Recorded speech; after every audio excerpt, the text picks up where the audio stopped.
ఇక్కడ సువాసులందరూ కార్తీక సోమవారం నాడు పూజ చేస్తున్నారు. కాశీ విశ్వేశ్వర స్వామి వారి కాళహస్తి దేవస్థానంలోనే కాశీ విశ్వేశ్వర స్వామి దేవస్థానంలో సువాసన పూజ జరుగుతుంది. సువాసులందరూ కార్తీక సోమవారం పూజ చేస్తున్నారు.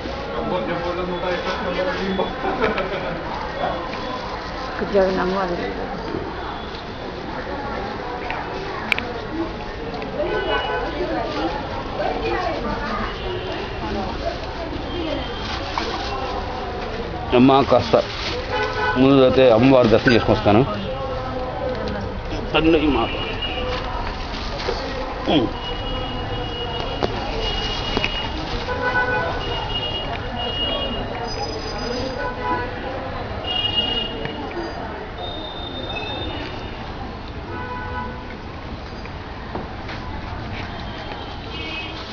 నమ పార్వతీపతయే హర రమదేవ శంభో శంకర. నమ శివాయ నమ శివాయ.